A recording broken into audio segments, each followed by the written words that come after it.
Dear viewers, welcome to my YouTube channel. সবাইকে আমার YouTube channel স্বাগত জানাচ্ছি। আজকে চলে আসলাম আরেকটি নতুন ভিডিও নিয়ে। আজকের ভিডিও হচ্ছে কিভাবে ভ্যারিয়েন্ট করা যায়, ভ্যারিয়েন্ট তৈরি করার জন্য কি কি অপশন কাজে লাগাতে হয়। তো আজকে আমি একটি ভ্যারিয়েন্ট তৈরি করে দেখাবো। খুব সহজে ভ্যারিয়েন্ট তৈরি করা যায়।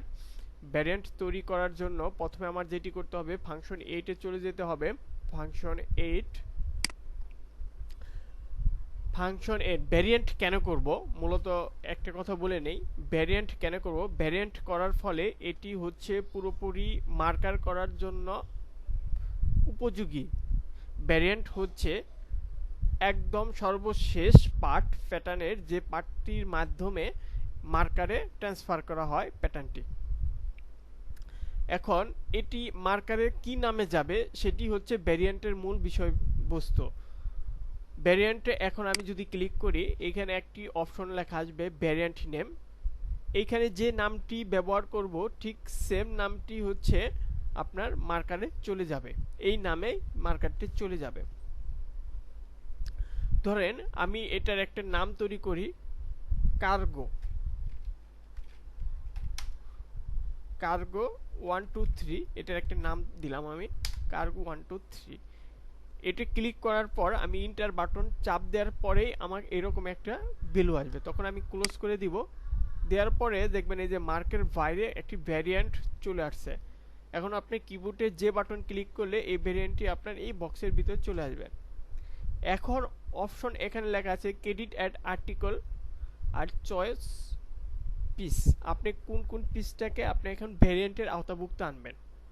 আপনি যদি এখন ভ্যারিয়েন্টে ক্লিক করেন, আপনার ভ্যারিয়েন্টে কোনো পার্ট ভ্যারিয়েন্ট হয়নি, মানে আপনি এখন হচ্ছে আপনি এখানে যে পার্টসগুলো আপনি সিলেক্ট করবেন সেই পার্টগুলোই আপনার মার্কারে চলে যাবে।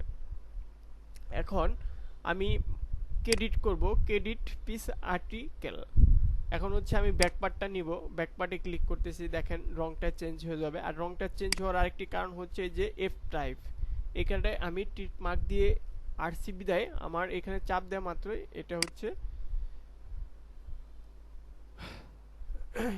ভ্যারিয়েন্টের রংটি ধারণ করতেছে। এখন আমার হচ্ছে এটা নিব, আমি এটা নিব, এটা নিব, এটা নিব, সবগুলো পার্টসই আমি ক্রমাগতভাবে সিলেক্ট করে দিচ্ছি, সবগুলো আমি মার্কারে নিতে চাচ্ছি। ওকে ওকে দেন এখন প্রশ্ন হচ্ছে, এইখানে ব্যাক পার্ট হচ্ছে আমার দুইটা লাগবে। একটা গার্মেন্টস তৈরি করতে ব্যাক পার্ট দুইটা লাগবে, ফ্রন্ট পার্ট তৈরি দুইটা লাগবে। এখানে তো একটা পার্টস আছে, তাহলে মার্কারে কিভাবে দুইটা পার্ট যাবে, সেজন্য হচ্ছে এই ভ্যারিয়েন্টের ভিতরে কাজ করতে হবে। যেমন ভ্যারিয়েন্টে ক্লিক করে আমি ভ্যারিয়েন্টে চলে যাব, এই দেখেন সবগুলো পার্ট চলে আসছে। এটাকে আমি বড় করে নিচ্ছি। এই দেখেন এখানে সর্বপ্রথম হচ্ছে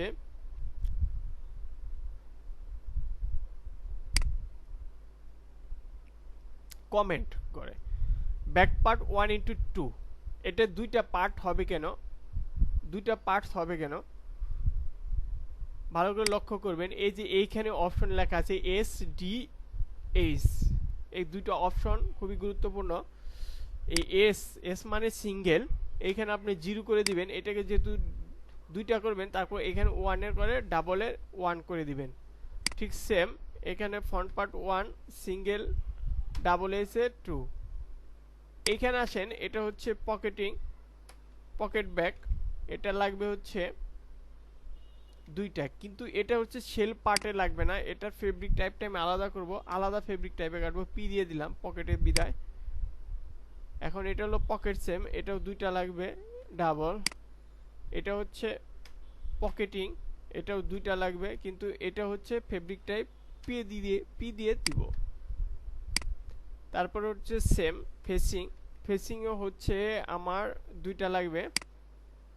তারপরে হচ্ছে কার্গো পকেট, এটা হচ্ছে আমার দুইটা লাগবে, লেফট রাইট দুইটা লাগবে। তারপরে হচ্ছে হলো এটা হলো বনও আমার দুইটা লাগবে। তারপরে হচ্ছে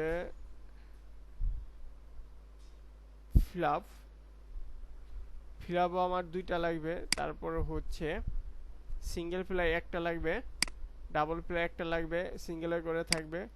পকেট এটাও লাগবে দুইটা, 1 ডাবলের করে 2 দিয়ে দিব। ফিল আপও আমার ওয়েল ফিল আপ দুইটা লাগবে।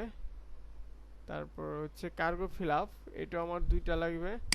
আর ওয়েস্ট বেল একটা লাগবে। দেন আমার টোটাল কাজ কমপ্লিট। এখন আমি হচ্ছে এটাকে আমি সিলেক্ট করব কোথায় আমি পাঠাবো।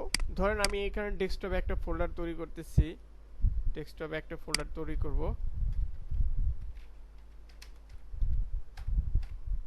বাস, এখন হচ্ছে আমি প্যাটার্নটিকে অ্যাক্সেস প্যাথ এখানে সিলেক্ট করে আমি আমার বানানো যে এখন ফোল্ডার, সেই ফোল্ডারে আমি ট্রান্সফার করে দিব।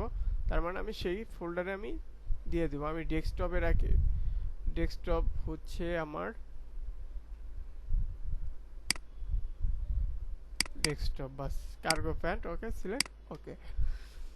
বাস, এখন ওটাকে আমি সেট করে দিয়ে এখন এটাকে আমি সেভ করে দিব। বাস বাস, এখন কিন্তু বন্ধুরা আমার হচ্ছে পুরোপুরি কাজ কমপ্লিট। তো ভ্যারিয়েন্ট হচ্ছে এটাই। ভ্যারিয়েন্টের আরেকটা পার্ট আছে, সেটি হচ্ছে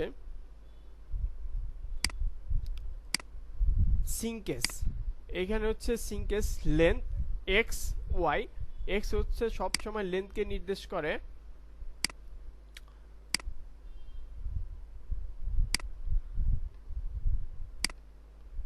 এক্স সবসময় হচ্ছে লেন্থকে নির্দেশ করে। এই জন্য এখানে আমি লেন্থ ধরেন 104% সিঙ্কেস করছে বা 102% সিঙ্কেস করছে, দিই 102। আর উইথে ধরেন 106% সিঙ্কেস করছে 106।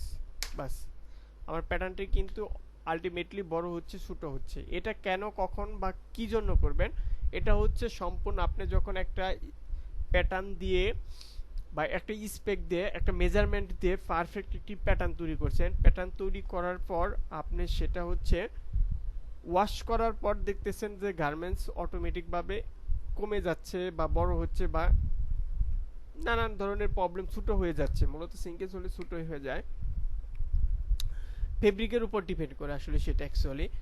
তো যাই হোক, তখন হচ্ছে আপনার প্যাটার্ন কিন্তু আলটিমেটলি ছোটো হয়ে যাবে। তখন সেই প্যাটার্ন ওয়াশের পরও যাতে পারফেক্ট থাকে, সেই জন্য হচ্ছে এই সিঙ্কেজ। এজন্য আপনার অ্যাট ফার্স্ট প্যাটার্ন মেক করার আগে আপনার বা ওয়াশে পাঠানোর আগে আপনার অবশ্যই বা মাল কাটার আগে অবশ্যই সিঙ্কেজটি ঠিক করে দিতে হবে। এই সিঙ্কেজ দেওয়ার মানে হচ্ছে আপনার ফেব্রিকের কি পরিমাণ সিঙ্কেজ আছে, সেটা যদি আলটিমেটলি আপনি প্যাটার্ন মেক করার পরে সিঙ্কেজটি দিয়ে দিয়ে আপনি হচ্ছে গার্মেন্টসটি তৈরি করেন, তাহলে সেই এফেক্টটি আর পড়বে না। তো যাই হোক, আর এগুলো কমেন্ট ম্যাটেরিয়ালস যে ডকুমেন্ট, সেটি হচ্ছে আপনি সেম কাজ কমেন্টের করে, এটা হচ্ছে এডিট দিয়েও লেখা যায়। তো যাই হোক, সেটা কোনো পারফেক্ট কোনো না ব্যাপার না। তো আজকে যে বিষয়টি ছিল কিভাবে হচ্ছে ভ্যারিয়েন্টের কাজ করে, আর ভ্যারিয়েন্টের কাজটা কি মূলত হচ্ছে সেই কাজটি আমি দেখালাম। তো আশা করি যাই হোক, এখান থেকে যাদের ভ্যারিয়েন্টের প্রবলেম ছিল তারা আসলে এখান থেকে জানতে পারবেন। তো নেক্সট এটি দিয়ে আমি একটি লাইন মার্কার তৈরি করব, কিভাবে একটি লাইন মার্কার তৈরি করা যায় এবং লাইন মার্কার কেন করা হয়, কিভাবে লাইন মার্কার করা যায়, প্রোডাকশনে লাইন মার্কার কীরকম হয়। তো আশা করি নেক্সট ভিডিও আপনারা লাইন মার্কার পাচ্ছেন। তো যাই হোক, ভিডিওটি এখানে শেষ করে দিচ্ছি।